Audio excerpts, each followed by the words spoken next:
राम राम राम रट रहे थे। राम राम रटते रटते महर्षि नारद जी कहते इस रास्ते से राम का कौन नाम जप रहा है।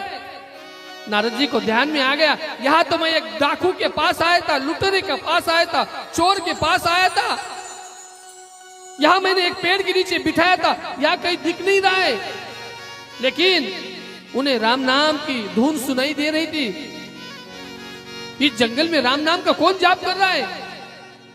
जहां नजदीक गए तो यहां कोई नहीं दिख रहा है, लेकिन उस वारुण में से, मिट्टी में से, उस चबूतर में से आवाज आ रही थी। वाल्मीकि जी ने कान लगा, माफ करना, नारद जी ने कान लगाकर उस मिट्टी को देखा, इसमें से आवाज आ रही। उस मिट्टी को फाड़कर, उस मिट्टी को तोड़कर मेरे माता पिता वहां से वाल्मीकि जी ऋषि को देखा।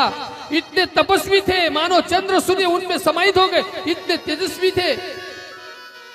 साक्षात जिस गुरु ने मंत्र दिया, उन्होंने भी दोनों हाथ जोड़कर वाल्मीकि जी के सामने खड़े हो गए और जैसे हिलाकर कहते, वाल्मीकि जी उठिए ना। वाल्मीकि जी की बड़ी बड़ी जटाएं हो गई थी, बड़ी बड़ी दाढ़ी हो गई थी, मानो चंद्र सूर्य उनमें समाहित हो गए थे। ऐसे उनके शरीर से तेज फैल रहा था।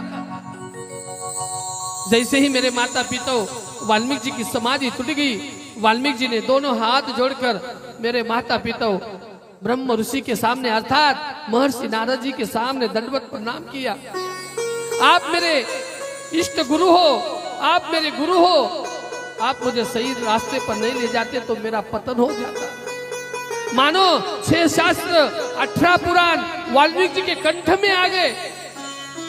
उसी वक्त मेरे माता पिता आकाशवाणी हो गई, हे नारद जी, इन्हें आदेश दीजिए कि मेरा चरित्र लिखना चाहिए।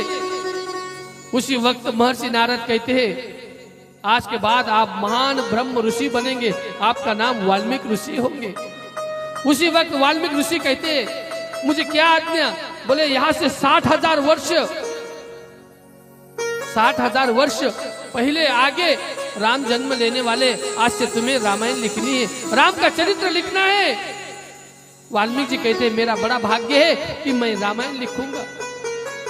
60,000 वर्ष पहले राम आने वाले थे, उनके पहले ही मेरे माता पिता रामायण लिखने वाले वाल्मीकि जी का ऐसा चरित्र लिखा कि मानो संसार में उन्होंने जैसा जैसा लिखा वैसा राम जी का जन्म हुआ।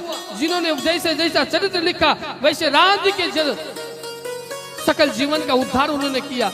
राम जन्म लेने के बाद उन्हें अयोध्या से निकासित किया जाएगा, अर्थात वनवास में चले जाएंगे। वनवास में जाने के बाद सीता माँ के साथ क्या क्या घटना होगी, ऐसी सारा घटनाक्रम एक अंगठे बहादुर ब्रह्म ऋषि ने रामायण लिखी। मेरे माता पिता, एक चोरी करने वाले का उद्धार हो गया, रामायण जिन्होंने लिखी है, ये चरित्र लिखा है।